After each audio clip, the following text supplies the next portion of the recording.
season of Lotus Riché Ignite Show, bringing you realness, authenticity, and unparalleled wisdom from top leaders, business professionals, pioneers, and everyday people. Thank you for joining us. Have a great time during the show. Tonight on the show, we have the incredible Ellen McHenry, the Senior Director of Financial Programs for UCEDC. And during her 20-year tenure, she helped transform UCEDC from a one-county agency to the stateside financing resource it is today. She oversees the servicing and stringent compliance for SBA and non-SBA loan products. Let's hear it from Miss McHenry. Welcome to the show, Senior Director of Financial Programs for UCEDC, Ellen McHenry. Only here tonight on the Lotus Riché Ignite Show. Only here. Woo woo! All right. Just like dynamite. Woo woo! We're gonna ignite. That's right. Welcome to the show. This is your lady, Dr. Lotus Riché, on the Lotus Riché Ignite Show. For those of you that's just joining us for the first time, and those of you that are returning, that always join us, that always support us. Mwah, mwah, mwah, mwah, mwah. I thank you, and I say, come on in, and get in where you're fitting, because I've always got room around my table for you, your friends, and your frenemies. Why? Because your frenemies need to know what's going on too, right?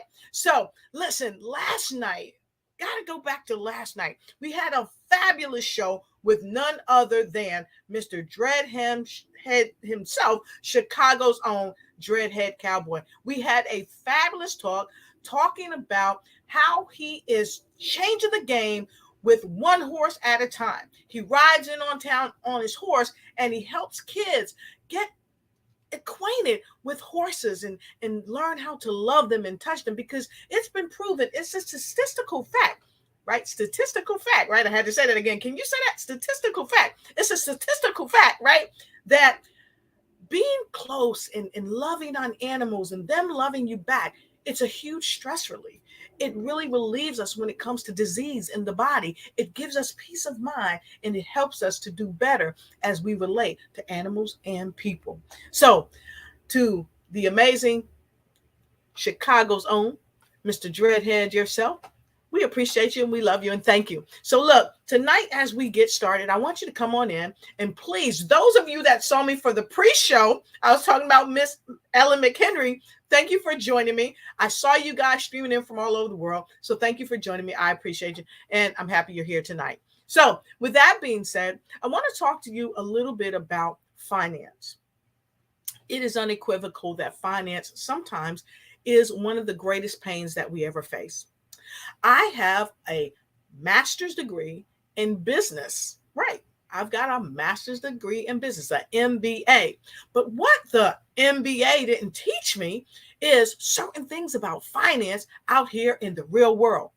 One of the things it didn't really teach me is how to be capital ready. And some of you may say, Dr. Lowe, what's capital ready? I can answer that question for you. But guess what? I've got the expert here, and she's going to answer that question for you. So here's what I'm going to do. Once you come in, tell you, go ahead, come on in and get in where you fit in. Come on in and get in where you fit in. Say it with me. Come on in and get in where you fit in, and tag a friend.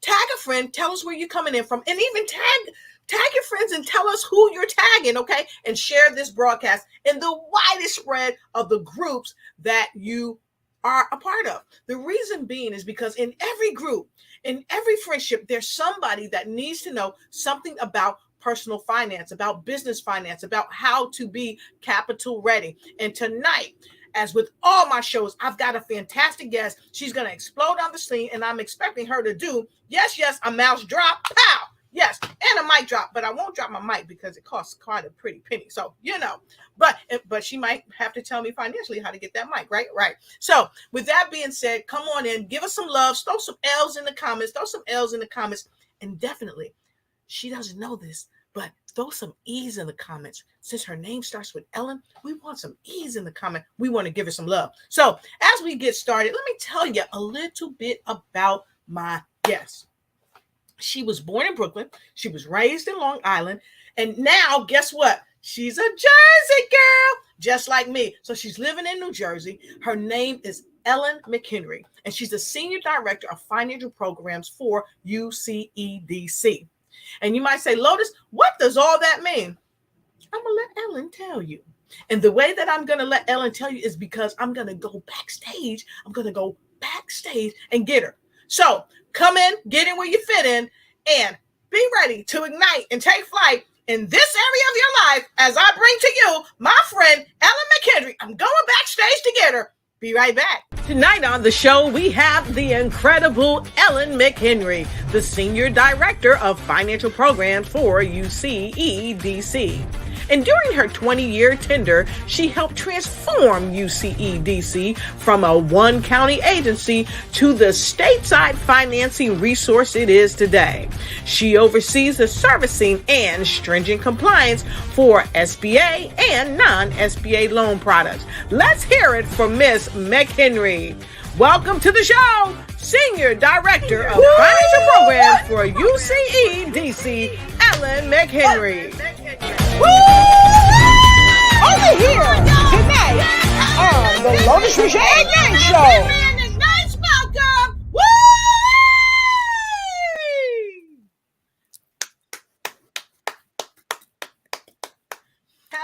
Hello, and welcome to the show. I'm so happy to have you here in the studio with me tonight. Ellen, how are you doing? I'm really good. Thank you very much. That was a heck of an introduction and a heck of a start to the show. I've never been a part of something like that. Well, thank you so much. Look, Ellen, I had a wonderful time backstage before the show, sharing some of your wonderful music. Begin by Irving Berlin. And of course, when you get lost between the moon and New York City, what you gonna do? You're gonna fall in love. Those are two of her favorite songs, folks. So don't forget it. Mwah! So thank you again for coming to the show. I am super happy that you're here. And I tried to tell the folks a little bit about you because there's a lot to tell.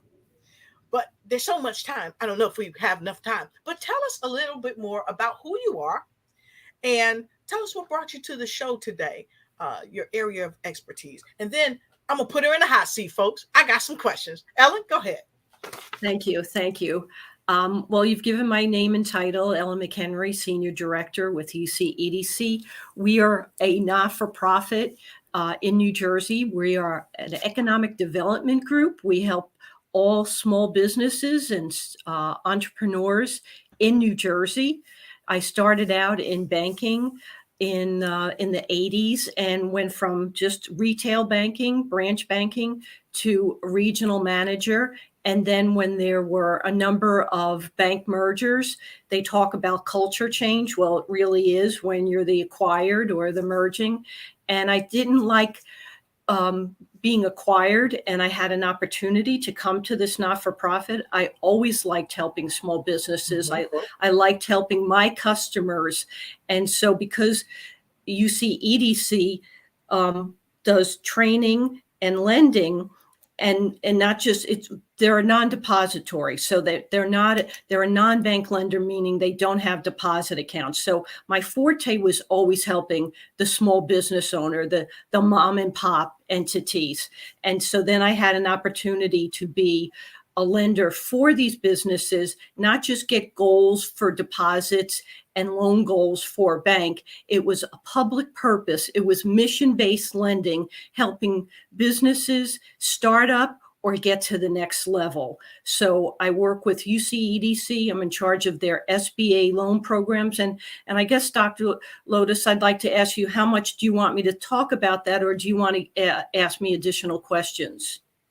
Well, see, this is what I said, because we can go on for days and days because she is the expert at what she does. And so I think we can jump right into the questions. First questions first is to the audience. Do you love what you're hearing already? This young lady has been around the world in finance. And why I say that is because she's an expert at what she does. But here's the thing. Here's the key thing, Ellen, that I love that you shared, is that what your company does, you work with people from a nonprofit perspective, You help them with training and lending, and you're a mission-based lending corporation, and you handle SBA loan programs, right? So Yes. many people don't know what SBA programs are. So that's where we're going to start. Okay, and I'm going to back up a second because Miss Weaver is asking about UCEDC. So when I started, it was Union County Economic Development Corporation. Union County is in central New Jersey. And as we expanded from a one county entity, we became United Counties Economic Development. And so we just went with the initials, but UCEDC stands for United Counties Economic Development. So don't be focused on just Union County. We handle all 21 counties in New Jersey. We also have a footprint of the 5 boroughs of New York and Philly and Bucks County in Pennsylvania. So I know that Dr. Lotus is global and has a very big footprint or nationwide. So I can assist you in most of New Jersey, but I'm happy to talk to people, and we consider ourselves a small business resource. So SBA, Small Business Administration, 3 programs that we work with are the microloan program, and that's for your small mom and pop entities from $5,000 to $50,000 for working capital. Leasehold improvements may be a portion of debt refinance, could be inventory for seasonal, inventory. Then the next level program is from $50,000 to $250,000. That's the Community Advantage 7A program, CA7A. And why it's a loan program for the SBA, it's to get borrowers from, say, startup or less than 2 years of age, because for those of you that are in business and have gone to banks and wanted to get borrowings, if you're less than 2 years of operational history, you have a difficult time getting funding because banks are rear view mirror lenders. They're always looking at your historical financial statements, whereas as a mission-based lender, we're forward-looking. We're front window look out. We take projections and forecasting, and we look at your projections. We hope that they're conservative enough to say what you think your business will get in the form of income and expenses, whereas a bank is just looking at what your historical financial statements have said.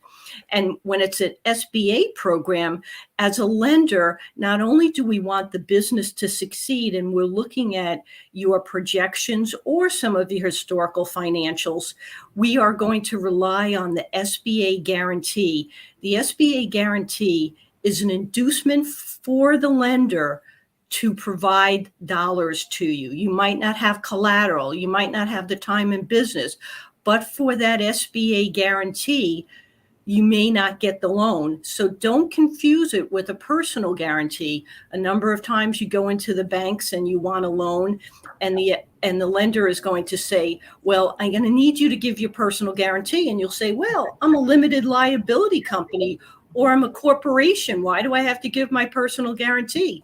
And that's your commitment to the lender, that you will step up to the plate if your business doesn't make it. So the personal guarantee pierces that corporate shield of the limited liability company or a corporation. But when I talk about the SBA's loan guarantee, for sake of argument, on the Community Advantage, we lend in 2 tranches up to $150,000. SBA gives us an 85% guarantee, and from 151 to 250, SBA gives us a 75% guarantee. So how does that work? So if I'm lending you $100,000, SBA is going to give my company an 85% guarantee. You as the borrower pay a one-time fee of 2% of the loan amount. So for $100,000, SBA is going to guarantee $85,000. So we're only going to be unsecured $15,000, and you as the borrower will pay 2% of the $85,000 as a one-time fee to the SBA to guarantee the loan that UCEDC is making to you. So, but for that loan guarantee, you probably wouldn't get the loan. So that's how the SBA came about. And so during COVID, everybody's hearing about the Paycheck Protection Programs, the PPP, or the SBA EIDL, the Economic Injury Disaster Loans. SBA is not necessarily a lender. They are providing the guarantees to the bank or to the non-bank lenders to lend to you. The only time SBA lends is under the disaster program. So we had recently had Hurricane Ida, but I'm in the area of the country where I was affected by Hurricane Irene. And so I have an SBA disaster loan, but SBA lends for the disaster loan, but they provide guarantees to the lenders to make the loan. So when you hear somebody say they have an SBA loan, unless it's the Paycheck Protection, they didn't borrow money from the SBA. They got it from a bank who got the loan guarantee, which made it an SBA loan program. And then a really good, a really phenomenal loan program for commercial real estate. So let's say you're a small business owner and you've been renting your place of business for a number of years, and now you're saying, I don't want to keep paying rent. I want to buy my own property. So SBA has the 504 program. It's for commercial real estate owner occupied. At least 51% rentable space owner occupied. So don't, it's not for investment properties, and it's not for the flippers. Okay. You can't be a little real estate person and say, I'm going to buy this 5-story building and put myself in one floor and rent the other 4 floors out. You have to occupy at least 51%. And it's a participation loan with a bank. So this is how it works. Let's look at $1 million property. The bank is going to participate with the SBA and do up to 50% of the purchase price and improvements. And that's a plus, because sometimes when you buy a building, the bank says, we'll help you buy that building, but if there's any improvements need to be done, you have to pay that out of pocket. So now you can include the improvements into the purchase price. So the bank is doing 50% of the purchase price and taking a first mortgage. Okay. I'm coming in with the SBA in a second lien position as a subordinate lender and doing up to 40% of the purchase price and improvements and taking a second mortgage. And the borrower is putting 10% down. Easy way to remember 504 loan program is 50, 40, 10.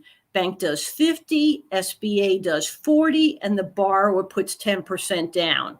Now, for anybody who's listening, who's ever gone to a bank and wanted to buy commercial real estate, they probably heard, well, do you have 20% to put down? Do you have 25% or 30%? You don't see 10% down on commercial real estate.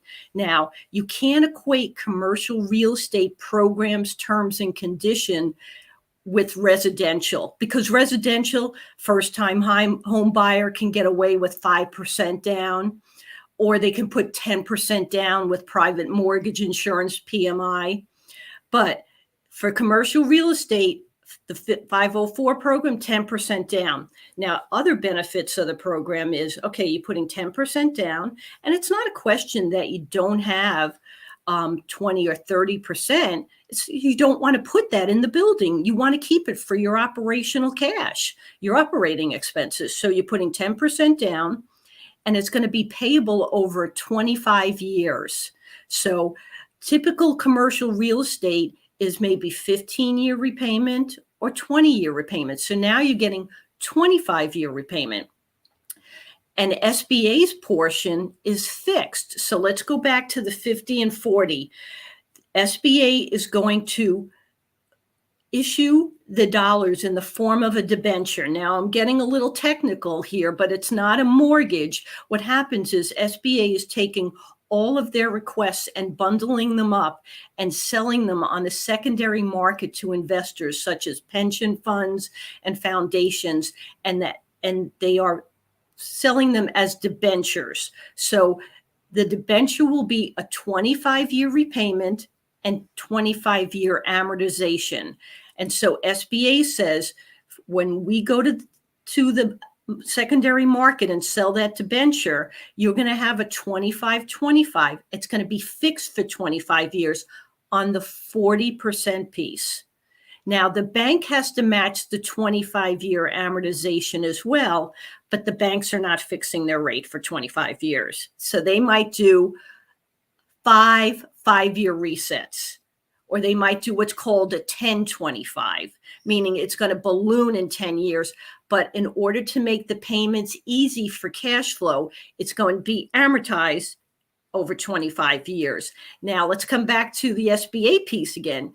Borrowers putting 10% down, they're getting 25-year financing, and that 40% piece is fixed money, fixed year, fixed rate. So right now the debentures are in the 4s. So you can buy your building with 10% down, payable over 25 years, and at least 40% of the project will be fixed for 4% if the debenture was issued this month.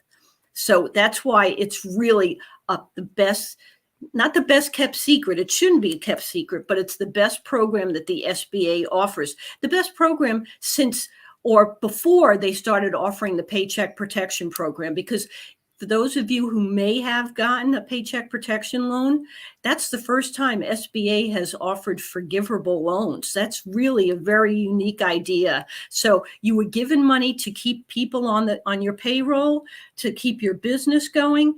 And then as long as you followed the terms and conditions, you didn't have to repay the loan. That's unheard of, to have a forgivable federal loan. I can't hear you, doctor. Yep, thank you. So we jumped right in here, and I know you guys are loving what she shared. This is a wealth of knowledge. She is a walking encyclopedia when it comes to her zone of genius, and this is her zone of genius. So if you're liking what she's sharing, put in Z for zone, Z for zone, and G for genius, her zone of genius. She's here with us tonight. And so we're going to take a quick break. I'd like you to go ahead and tag a friend. If you haven't already, tell that friend to come on in and get in where they fit in, because we're here at the Lotus Riché Ignite Show, and we're igniting this platform because we want you to be capital ready. We'll be right back.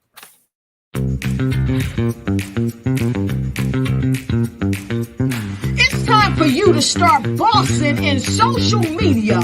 For all your social media needs, you've come to the right place at the right time to get your website designed, landing page, social media platform, and get the training you need to get in front of the people that's ready to buy your products and services. Let me train you to StreamYard, Clubhouse, and much more. And let me help you get your virtual professional, not assistant, because assistant can only assist you, but the virtual professional can give you that professional flavor that you need to expand your reach and increase your revenue. Jump on in and get in where you fit in and start bossing today. Tonight on the show, we have the incredible Ellen McHenry, the Senior Director of Financial Programs for UCEDC. And during her 20-year tenure, she helped transform UCEDC from a one-county agency to the stateside financing resource it is today. She oversees the servicing and stringent compliance for SBA and non-SBA loan products. Let's hear it from Ms. McHenry. Welcome to the show, Senior Director of Financial Programs for UCEDC, Ellen McHenry. Oh, yeah, tonight on the Lotus Riché Ignite Show. Whoop, whoop, and we are back. And for those of you that's just joining us tonight, I have a phenomenal guest with me this evening. She is none other than, I like to call her a guru, but she is very modest, and she may not like that term guru, but I tell you what she is. She is an expert in her zone of genius, and that's helping people just like you and me get capital ready. And so please show your love. Send her some L's in the comment block below. Send her some L's in the comment block below. So Ellen, I've got another question for you. How does it feel when you help people materialize their dreams? Because what you're talking about, a lot of people want to buy buildings, a lot of people want to buy homes, but they don't know how. They don't even know where to start. And you help them start and you help them finish. So, I told you I came from the banking world in a community bank, but I really started out selling office furniture and I was in customer service. So I wasn't a bean counter, and there's nothing wrong with bean counters, but I came into the banking world as a customer service person. I really like to help people in the bank. And then I did that as a small business owner. So I remember when I was working in the bank and mortgage rates were all over the place, similar to what they're doing right now. And I would get these women calling me, asking me about mortgage rates. And I ended up being, having the most goals, the most loans in the bank, because I was answering questions and I was saying, somebody might tell you this is what you say. And all I could equate it to is, before they went off to work that day, their husband said, you got to call these 3 banks and call.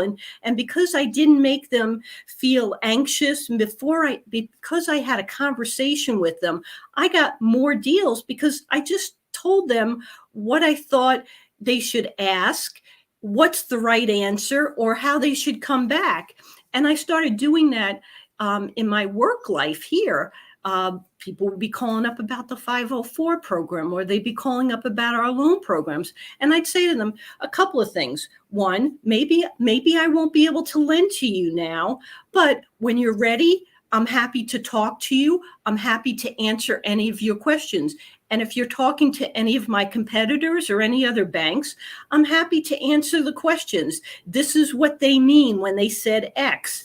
And probably one of the best compliments I'd gotten in the past few years was somebody said, call Ellen, she won't make you feel stupid. And I thought that was a really nice compliment, because I was just answering their questions. And there was a couple of, I'm always happy to provide resources that I've gathered over the years. And sometimes I say to people, maybe you're looking for more dollars than I have, or maybe you're not ready, or maybe you're bankable. If you're bankable, somebody should tell you you're bankable and you should go to this bank because they offer a great line of credit, or this is their terms and conditions. And I say, okay, so you're not going to come to me, or maybe you need more than the microloan dollars, or maybe you need more than the community advantage. If you do get a commitment letter or a term sheet from a bank, I'm happy to look at it because I can tell you what's negotiable, what's not negotiable, what's boilerplate. And if that's the only way I can help you, I'm happy to do that. So you said a term, and we've got a question in our audience. But before we go to that question in the audience, you said bankable. I think I get it. But can you tell us what being bankable is? Being bankable is paying what are considered regular rates and not usurious rates. It's not borrowing from down the street from somebody who's charging you a heck of a lot of money. It means that, and let's go back a little bit. Bankable is almost capital ready too, doctor, right? I mean, capital ready is, do you have industry specific experience?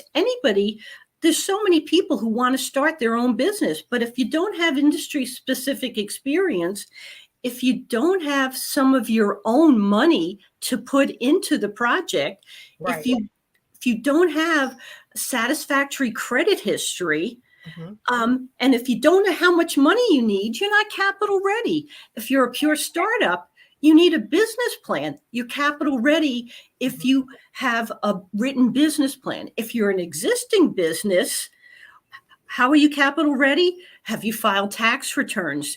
Do you have at least 10% or 15% put some of your own money, or as we say, skin in the game? Do you have any of your own money at risk? Okay, but you're bankable when you have at least 2 years of business history and you have positive cash flow. It means that you can call up 3 different banks and say, tell me your best rate. If you've never borrowed before and you have less than 2 years under your belt, you're not bankable for business loans. They call bankable for deposits in that maybe you're not a U.S. citizen and don't have a green card. So you could be unbanked because you can't get a deposit account. But for business loans, you're bankable if you have time in business, you're showing positive cash flow, you have some of your own money, and they don't jokingly say, sometimes they mean it in all truthfulness, is you have what they call fair weather bankers. You have a lot of money, they'll lend you money. It's like giving somebody ice in the winter, okay? But if but there are times when people don't know that I have equity in my house. I should get a home equity loan now because I don't know if Johnny's going off to college or maybe I need a new car. But you don't wait until the business is having a downturn before you go for a small business loan or before you decide to get that home equity. You should try to put the building blocks in place to get business loans when the times are good. Wow. So look, folks, I put her in the hot seat and she is like pouring ice on the hot seat. So we're going to take a quick break, come back. If you have a question, and I see a question already in there, I might see a couple questions, but Mr. Nelson, I see your question. When we come back, we're going to start pulling questions from our audience. So if you have a question, take this time during our quick break to go ahead and share that question, and we will share her answer. We'll be right back.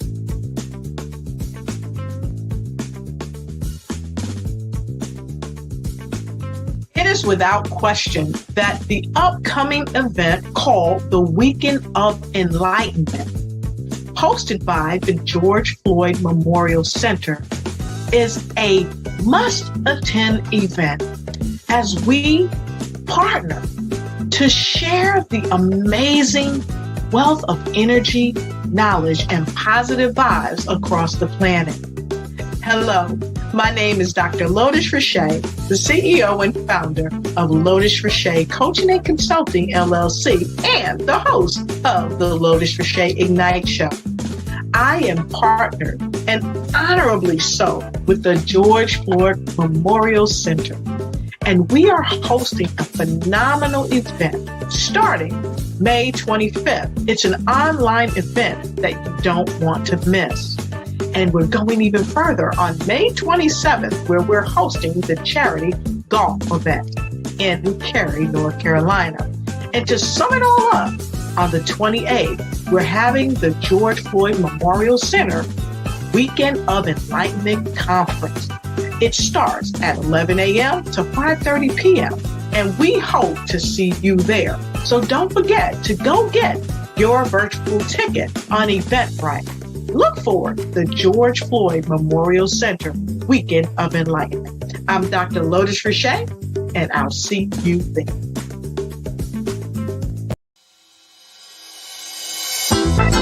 Trinidad and Tobago's first international virtual fashion showcase. Experience it firsthand with Lotus Riché Ignites, the official agency covering the event for the U.S. telecast. In collaboration with Cardinal Services and Fashion TT, Lotus Riché Ignites is your business one-stop shop for all your business needs. Connect with us today.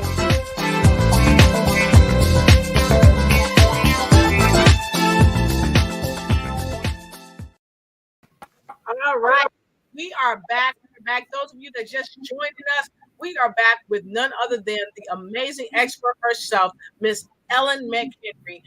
And she has been blazing us up, giving us all kinds of nuggets here that are helping us to understand if we are capital ready. And so I want to say hi to our audience. Hi in DC. I see you, Angie. I see you, Phyllis, all the way from VA. I see you. Thank you again for coming to the show from my folks. Hey, we got some L's. Of course, we got some love, and we got some E's in the house because they love Ellen in the house. And somebody put 3 E's. So they totally love Ellen. Look at all the E's, right? And so Phyllis said she went ahead and shared the broadcast. She shared the broadcast. So we hope you did too. And she said, look, those are some great songs. Angie loves the songs that are the favorite of Miss Ellen. And so Phyllis, she said, what does UDECE mean or stand for? And Ellen shared that with us, what it stands for. And Phyllis said, you know what? That's some great information. And you're right. And we've got Dr. Rebecca Harper all the way from Canada chiming in. We are so happy to see you. We love to see you. And so, look, we have this question we're getting ready to take. We've got somebody coming in from New Jersey, Cheryl Manette. Great to see you. Happy to have you here. And listen, we're going right to these folks right here. Tracy Terry, Sherry Weaver, Russell Angie, Pips, Swizette, Carlos, Cherise, Elaine, Howard. All these folks were tagged, and we hope that we see you here. Now, let's get on with the get on. We've got this question from Mr. Nelson himself. Go ahead and read that question, Ellen, if you would, and provide him the answer. Are bank loans better than credit unions when applying for personal loans? It depends. I can't say yes or no. I mean, credit unions have their purpose. If you're part of a credit union, maybe it's because you're part of a teachers union and you have a credit union. And so they're supposed to help their members. Bank loans are available for people who walk in off the street and want to take a loan, or are depositors. So if you're a credit union member, you should be able to get a loan. Credit unions might not have as many products as bank loans bankers have, but it's like shopping. It's shopping around, going online nowadays and finding out, Googling what you want. But again, how much money are you looking for? And are you talking about a pure personal loan, or are you talking about a business commercial loan? Because a lot of banks don't do personal loans that much anymore anyway. They did years ago, but now, because there's so many credit cards that are available, people don't necessarily take personal loans, and they are higher interest rates. The prime rate is 4% right now. And even years ago, when the prime was 3 or 2%, personal loans are like 10 or 12%. Now, if you go for a credit card, you could get that first time offer at 0%, but it's going to go up to 19 or 29% in a few months, after 6 months. So if you can get a 12% loan, yes. But here's where you can't just go to a credit union if you're not a member. You can go to any bank and check out the type of loans that they want. Doctor, there's a question that Phyllis had asked about if there's entities such as mine in Virginia. And if you go to sba.gov, sba.gov, you can look up microlenders, community advantage lenders, or 504 CDC. So sba.gov, and you just look for the state partners. And typically they either do the whole state or they do different counties. So it's the county where you're located. Okay, so that's sba.gov. Make sure you go there and you can get the valuable information that you need. So Ellen, another quick question. You talked about this. You talked about how long you've been in the business, and that in and of itself is a long time, and it helps to make you expert when it comes to time in the business. But what also helps to make you expert in the business is because you are a diversified person, whereas you just are a people person, and you talk to many people on many different levels to help them get to where they're going. And so the second part of that, because this was a question, how long you've been in the business, but you answered that right out the gate. Can you tell us what's been some challenges for you? You shared some victories where you were able to help some people, but what's been some real challenges for you? Like if you couldn't get somebody the funds that they needed, or if you could get them to funds, but it took a longer time than maybe they might have been expecting. So challenges for me versus challenges for the borrowers. Sometimes the borrower's life just gets in the way. And right. So they could have a low credit score. Now, we don't necessarily have a minimum credit score to lend to, but banks, used to have a 650 credit score. That was the FICO score, Fair Isaac and Company, which stands for FICO. And so if you scored 648, you couldn't get a loan. Now it's probably up to 680 or 700. We don't consider that. Even if we did have a score, we're willing to look at the credit report. What makes up the credit report? Now, you have some people who just may have come out of college and they don't have any credit. They might have a gas card and they might have a credit card, but they have what's called a thin file. So they might not have the credit score, not because they've handled their credit poorly. It's they don't have enough what they call trade lines, which allows a lender to rate them. Or you could be a cash and carry kind of gal and you just don't take on debt. And again, you don't have a credit score. So I'm not saying that I couldn't help people like that, but I've had people come to me and have had credit issues. Some of them were self-inflicted. You know, I went and I spent a lot of money, or I got a bigger car than I should have gotten, or a higher priced car.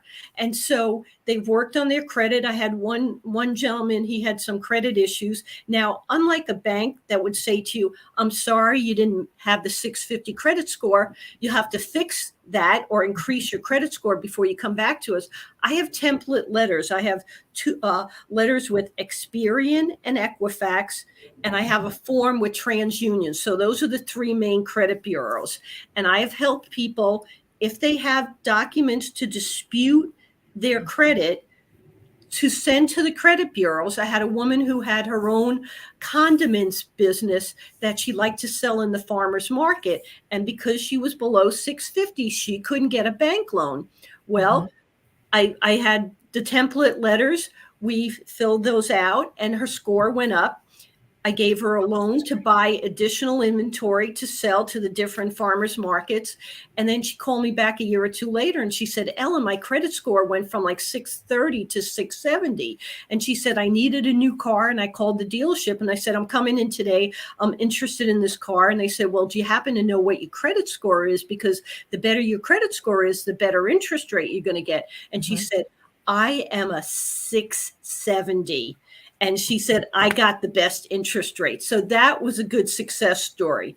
But then I've had people who, after they've gotten their credit work done, they go on vacation and they sign a timeshare and then they renege on the timeshare. So I'm like, what are you doing? You're hurting yourself. So, they say that your credit score is like your DNA. It can't be changed. It can be changed. But sometimes issues that you have takes a couple of years to take care recover of from. And some lenders won't lend to a small business that has bankruptcy. Not that we won't lend to you if you do, but the rule of thumb is the further you're away from bankruptcy, the better. So I had a gal come in and she wanted to sell shoes and everything. And she said that she had filed bankruptcy 2 months ago. And I said, I can't help you. You just filed. And then she started to cry. And she said, well, Uncle Sam said, I have a clean slate. And I said, yes, Uncle Sam says you have a clean slate. But Uncle Sam doesn't tell me I have to lend to you. I need you to at least have a few years between the bankruptcy, to show that you've gotten another credit card or some credit. But 2 months is too soon. So those are challenges that I haven't been able to overcome. But some of my victories are repeat borrowers. Again, Ellen doesn't make me feel stupid. Let me go back to Ellen again for another loan. So I've had family-based childcare providers in New Jersey. You're allowed to be a family provider, taking care of 5 unrelated children at any given time. Once you get over the 5 children, you can be a licensed center. So I've had the family-based providers go to renting the lower level of a church and becoming a licensed provider. And then after a couple of years, learning the business, now they have more employees and they have more childcare slots. Now they want to buy the building. So that's like our baby step program. So they go from family provider to licensed center renting to licensed center owning. And so those are the victories that I really like. Wow, that's phenomenal. And I like to hear those victories because after all, people need to know that you're with them. And you and I, we talked before you ever came to the show. And when you told me the story about the young lady that says, yes, Ellen doesn't make me feel stupid, that's a real thing. Because a lot of times when we go to lenders, people talk above our head because they don't want to break down the little acronyms that they're using to say you're credit worthy. Something so simple as you're credit worthy. They don't want to break those things down, or they feel like we're challenging them, but they're really challenging us because we don't have the level of understanding that they have. And you just don't do that. You make things so simple, so crystal clear that a blind person can see it. Yeah, now there's questions I have to ask, but I had a young lender working with me. I'm like, don't interrogate the people. It's a conversation. Right. And if you're asking a question, be prepared to say why I need to know that. It's not that I'm checking off a box. The logic behind me needing to know this. I mean, I had some woman say, well, that's my personal business. And I'm like, hey, listen, I got to make this decision. Right. You have to present it to me. And, your personal credit, if you're a startup, is a reflection of how you're going to handle business credit. So that's why I have to ask you questions about your personal credit versus what's your credit score? How have you paid this? It's okay. Let's see what we can do. Tell me about it so I can try and work around it. But if you don't tell me everything and you surprise me later on, then it's a character. Then it's a character issue, and you've held something back. Exactly. So here's a comment from the audience. Small victories will lead to large success, and patience is the key. What do you have to say about that, Ellen? Yes, you take your victories where you can. I mean, you can, you're not always hitting a home run. I love baseball, and I talk a lot of sports analogies. A base hit, a walk, a bunt. Let's get that person a microloan first, and then you can come back to the well. But don't ask me for $100,000 when you really need 30, thinking that I'm going to cut you down. And that's some of the things that when people call us and they're calling about the microloan program, and the maximum is $50,000, and I say, how much do you want? And they'll say, how much can I get? I go, wrong answer. Wrong. I mean, because again, if you're in bio research, don't take my 50,000 when you need $1 million. Right. And don't take my 50,000 if you really need 100 and figure you're going to figure it out at a later time and get the money. Because no, if you need 100 and I can only give you 50, you can't start off undercapitalized. That's just as bad. And my loan is at risk and you're at risk. So you have to know what you need and what you're going to use it for. And I'm going to come back to you and say, okay, that's plan A. You really want 50, but can you start out with 15 or 20 and come back to the well again? Prove that you can do what you want. Maybe you don't buy new equipment. Maybe you buy leased equipment. Maybe you don't quit your day job. Maybe you start that business as a hobby so that, again, you don't put your money at risk or our money at risk. Exactly. And then you get some time in it, learning the do's and don'ts, so that when you really go full-fledged on that playing field, you're not still trying to practice, so to speak, from such a novice perspective. You've got more skin in the game. You've got more intelligence, more character, more knowledge in what you're doing. So Phyllis, let me go back to the small victories too. Sure. I mean, I had a woman come into our office, and she was an administrator for a local university, and her husband was a contractor. And so she was downsized, and she said, well, now's the time for me to join his company. If I do the admin side of the business, then that gets him out to be the contractor and do more estimating. And so we started out, we have business mentors on staff. So if you do a loan with us, you have access to our business mentors. And we looked at the P&L, the profit and loss statement. And we said, you know what? Your insurances seem like a lot, because she had 3 years. So we put them in an Excel spreadsheet, and we had year 1, year 2, year 3. And we said, your business insurance is all over the place. Well, she took the P&L to her accountant. Her accountant said, yeah, Now, her accountant should have pointed that out to her, but she went to her business insurance broker and said, "What's going on here?" And he said, "Oh. And so she kind of renegotiated her business. They looked at her business insurance. Maybe she had more than she needed or she didn't have enough, but she was able to save money in her business insurance. Then we got her set up on QuickBooks so she could look at those numbers anytime she wanted. So those were some of the small victories that brought her to success.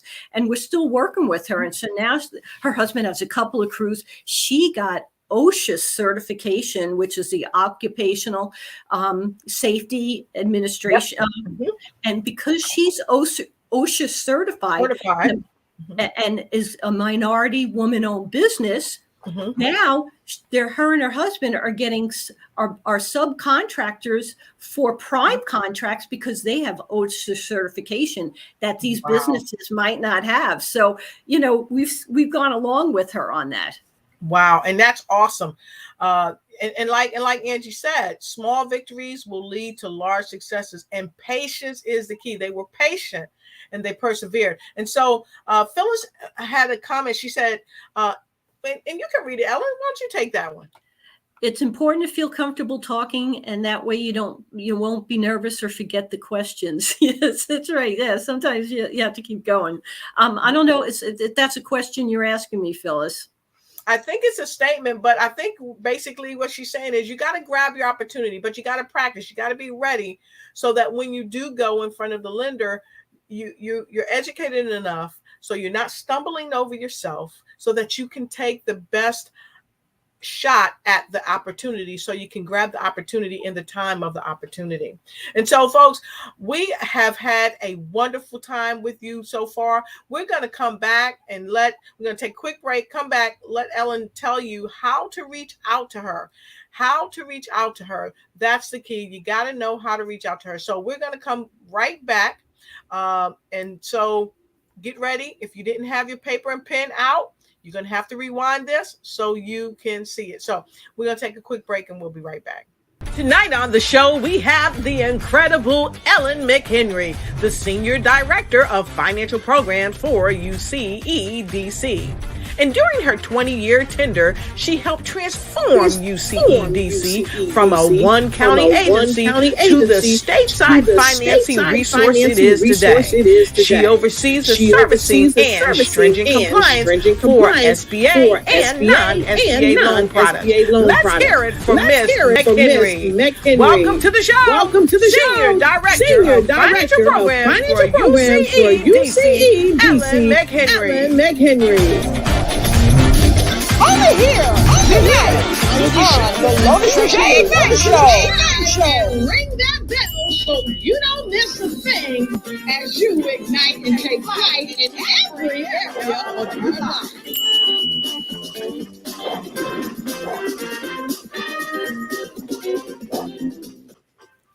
All right, and we are back with my phenomenal guest, Miss Ellen McHenry, the financial expert that's helping us all discover if we are capital ready. So with all that you've shared, I want to thank you again, Ellen, for being here on the show. I want to thank you for the wealth of knowledge, love that you shared with us. It's just been incredible. So how can people connect with you? Where can they look you up? Where can they go to and say, "Hey, Ellen, I need some help"? Well, people find me on LinkedIn and I get questions or comments, or people reach out to me for assistance on LinkedIn. That would be Ellen McHenry. I'm happy to give my email address, and I can, I think it's in the comments box, but I can type it in again, or Doctor can put that in there. It's McHenry, EMCH. ENRY at UCEDC, and my cell. I am working remotely and taking calls. And again, whether you're in New Jersey or not, I do feel that I have information regarding resources for small businesses, and I'm happy to share. I'm happy to brainstorm with you if you're fact finding. And again, I think that I know what different banks offer, different products offer, and I'm happy to talk to you, as I said, to either review commitment letters, or just chat with you to see about what you've experienced with lenders, what they've said to you, and tell you, yeah, they said the right thing, but maybe you need to say this to them. Or if you're looking for a small business loan, and I'm not criticizing the branch people, because I started out in the branches, but you don't just necessarily go to the branch teller or you go to a branch manager and ask about a commercial loan. You say, I want to speak to a commercial lender. Please have a commercial lender call me, so that this way you're not in the branch and they're trying to put you on their credit scoring system. You just say, I need to speak to a commercial lender. Awesome. Fantastic. And so with that said, you know how we do it around here. Woo, woo! We want to hear her final words of wisdom for the show. She just answered how she could get connected with you, how you can get connected with her. But out of all the things that you think are somewhat most important, would you please share your final words of wisdom for the show this evening? Ellen? I think as a small business owner, you need to have 3 partners. You need to have a good accountant. I'm not talking a tax preparer. There's nothing wrong with tax preparers, but you need a certified public accountant. You need a small business CPA, somebody that will grow with you and help you understand your business and the expenses and the income. You need a good attorney. You don't just use an attorney because I need somebody to look at my lease. Your attorney is going to represent you when you're getting a lease. If you need contracts to sell your services, your products or services, or if you're closing on a loan. So you need an attorney, you need a CPA, and you need a good bank. You need a relationship banker, somebody who's going to provide you with a line of credit, a credit card, or understand your deposit relationships. So you may have the expertise to do your own internal books, but you need a good attorney. You need a good CPA. You need a good attorney to represent you on your behalf, and you need a bank that understands your business. All right, fantastic. And I appreciate that. So with that being shared, let me share with you my words of wisdom for this evening. My words of wisdom are, listen to what Ellen just said, right? Get the person that you feel you need. Get that certified public accountant, that professional CPA, that good banker, and by golly, get an attorney that can help you help yourself ignite and take flight in the finance area of your life. And by all means, you can reach out to Ellen. She would be happy as like a bug in a rug to help you help yourself. So go ahead and reach out to Ellen and make sure you just give her a call. You can email her at the number right below my face. Contact Ellen and let her help you. Okay, that's my final words of wisdom. So Ellen, come on back out here as we kiss our audience goodbye. Oh, wait, we got a couple more comments. I don't want to leave without seeing it. Okay. Cheryl Manette said, excellent financial information share. Cheryl also said, thank you for the great insights and many nuggets you dropped upon us. I was happy to catch them. Whoop, whoop, whoop, whoop. All right, that's what I'm talking about. And Angie said, when in doubt, just contact Ellen to confirm you're on the right track. So thank you to all of our viewers all around the world. And for those of you that's just jumping in, you might want to press the replay button so you can begin again and see this awesome information with my guest and your guest and our friend, Ellen McHenry. So with no further ado, we're going to say we will get back to you here on the Lotus Riché Ignite Show. It's been wonderful. We'll see you again on next Tuesday. Thank you very much. And thank you so much, Ellen. It's been a blast. Don't forget. Oh, yes. Don't let me forget this. Listen, we're going to have a wonderful mastermind class that's coming up for those of you that want to work on your finances. Find out if you're credit worthy. Find if you're in alignment with where you need to be to get that loan, and find out if you are ready to speak the language. Because Ellen, you dropped some mics tonight. You were talking a language that many of us know and some of us don't. But what I do know is that you know what you know, and that can't be refuted. So good night, everybody. We love and appreciate you, and we'll see you next time right here on the Lotus Riché Ignite Show. So remember, no matter what you do, ignite and take flight in every area of your life. And Remember, follow the show on YouTube, subscribe, and ring that bell so you don't miss a thing as you ignite and take flight in every area of your life. Good night.